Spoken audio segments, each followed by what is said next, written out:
reporters and camera crews herald the imminent arrival of Statefoot Carlson and his gallant English rescuers. 14 countries send correspondents to Falmouth. It gradually built up and then built up its own momentum as from one news agency covering it, everybody wanted to get on the act. In California, film producers scrambled for the rights to Carlson's story. One studio announces that Burt Lancaster will portray the unsinkable Danish-American. Even the weather is smiling. Calm seas, Falmouth will be reached in 4 days. The convoy sails on, shepherded by the U.S. Navy and the best wishes of the world. The Flying Enterprise is now circled by so many media planes that an air traffic controller must be brought in to prevent mid-air collisions.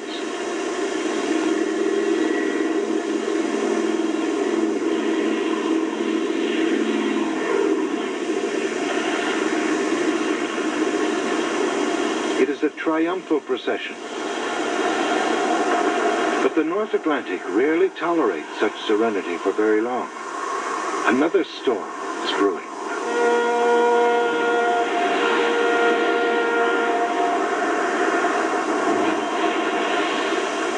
As the winds increase, the Turmoil's tow line is slackened to avoid another break. Progress is slow, yet Falmouth is only 60 miles away.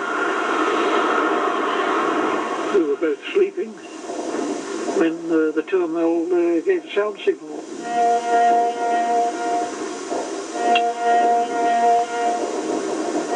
We realized what had happened in any case, that the tow line had parted.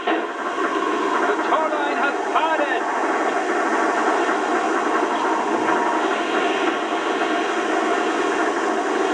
After 19 days at sea, their lifeline has severed.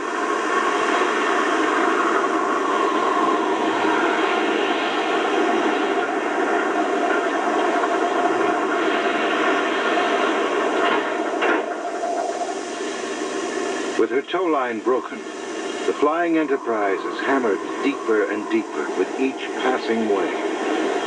Kurt Carlson and Kenneth Dancy are once again at the mercy of the ocean. The newsreels head out in rented tugs and planes to capture the climax of the drama. On land, the battle for exclusive stories is just as intense. One newspaper flies Carlson's parents from Denmark. A competitor sequesters Dancy's brother, and Dancy's parents are the guests of a third.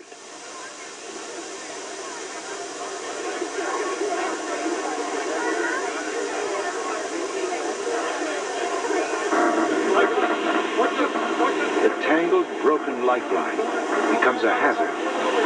Watch out! That was another rather nasty episode when we were clearing away the wreckage. Carlson was working towards the lower side when the sea came over and swept him away.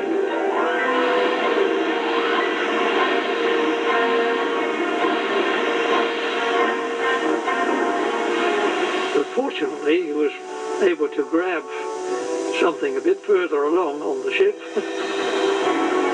From that, he was rather out of breath. He helped him back up, higher up, and then he said, we'll call it a day.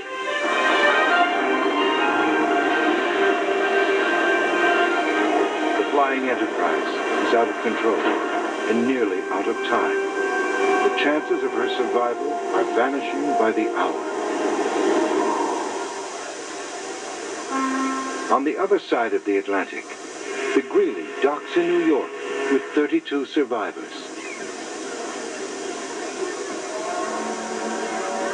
The Muellers have already arrived in New York from Europe, completing their journey by air. I think I just about jumped over the railing to get to him. You know, I remember jumping in my father's arms as he came off the General Greeley.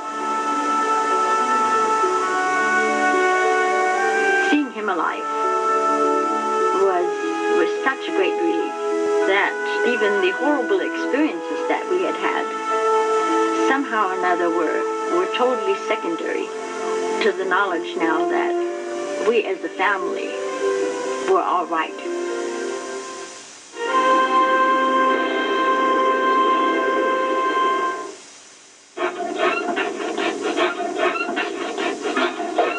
Need new struts? Come to Midas. Get a genuine Midas Gold strut with R210. In a raging gale, she lies nearly on her side. In this position, there is no hope of towing her to shore. Her shifted center of buoyancy and weight distribution cause stress throughout the entire ship. Water seeps in through the patched-up crack on her port side, adding more weight low in the ship. Her ability to right herself diminishes with every swell, and eventually, water begins to enter through her funnel. The newsreel sense the beginning of the end. I'd taken a treble dose of seasickness pills. And we sailed, not able to see anything. The visibility was less than a mile. And it wasn't until 11 o'clock in the morning that we picked up a signal from the terminal to say that the end is now in sight. The Flying Enterprise is keeling over. On board the Flying Enterprise, Carlson and Dancy understand that there is nothing more they can do. A helicopter airlift is scheduled, then abandoned. I was actually rather relieved that the helicopter had turned back because I didn't want to be picked up into the air. For myself, I'd prefer to jump into the sea than to be hauled up into the air.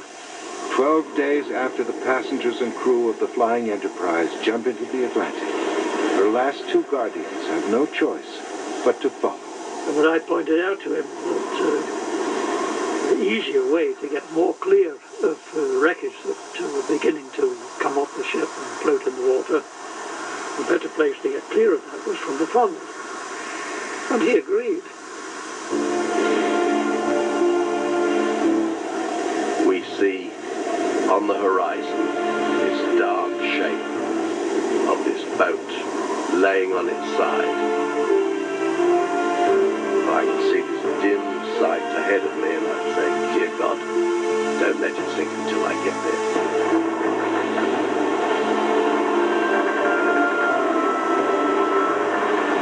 The signal that we were prepared to abandon, and the turmoil and other craft began closing in.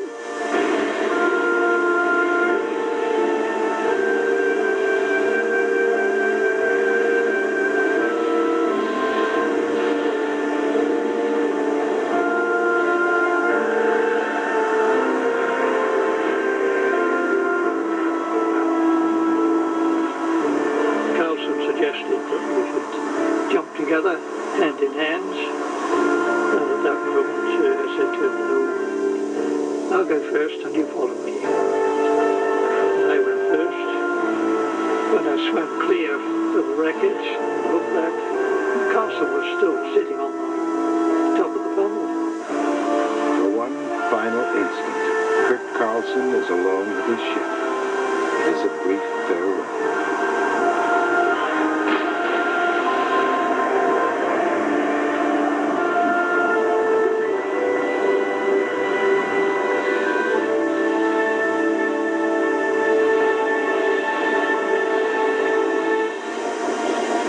I photographed the ship from all different angles, and the front where it said Flying Enterprise written on the bow of the ship, and all the flotsam and jetsam that was floating by them around.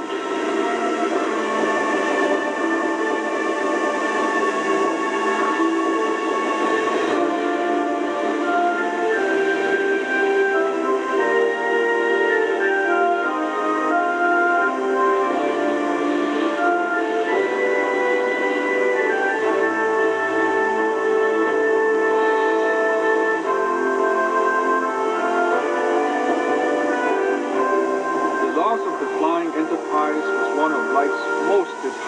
experiences. The ship that had been my command, my home at sea for almost 3 years, foundered in spite of everything I could do to save her. Eventually, when there was only just about 10 feet of the bow left, there was a big blast of air coming up, and the bow just slipped. I just got the bow going underwater. The final salute, and Carlson's Flying Enterprise is gone.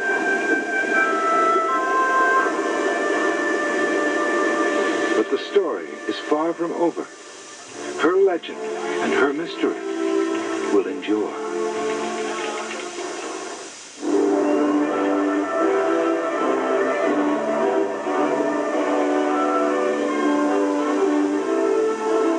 Carlson and Dancy land in Falmouth to a huge celebration.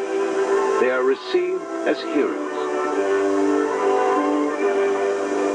Wearing a jaunty beret, the modest little sea captain, Henrik Kurt Carlson, and Kenneth Dancy, his companion, on those last days of the Flying Enterprise's ordeal. At Falmouth, his 13-day saga of supreme courage and endurance behind him, Carlson enjoys the happiness of family reunion. Well, I'm afraid I'm really too overwhelmed to say very much, but I must express my great admiration for Captain Carlson and Captain Parker and all hands as they tug Turmoil. I deeply regret that I was not in a position to bring her back really, but the odds were too heavy against us. Once again, Your Worship, thanks for the welcome, and sincerely to convey my most sincere thanks to all those who were behind me. Thank you. The Prince of Denmark, President Harry Truman, and 30 other dignitaries bestow medals and citations. From beer to refrigerators, there are offers of millions of dollars in endorsements. All are turned down. The Burt Lancaster movie is never made. Carlson rejects the idea. Less than a week after the sinking of the Flying Enterprise, Kurt Carlson has been flown to America for a ticker-tape parade. 400,000 New Yorkers honor his refusal to abandon his ship.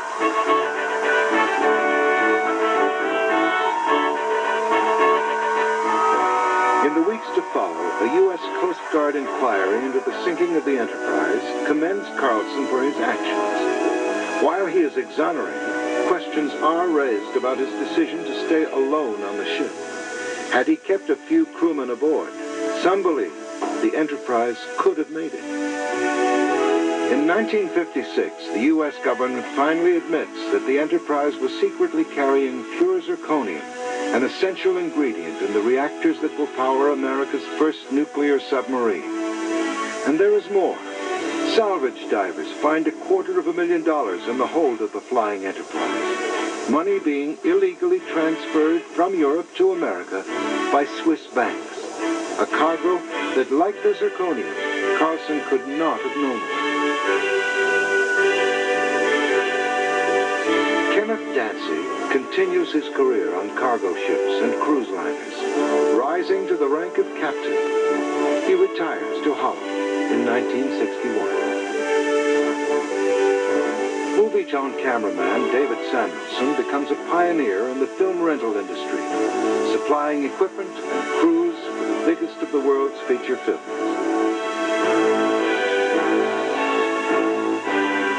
2 months after his return to America, Kurt Carlson goes back to sea as captain of the Flying Enterprise II.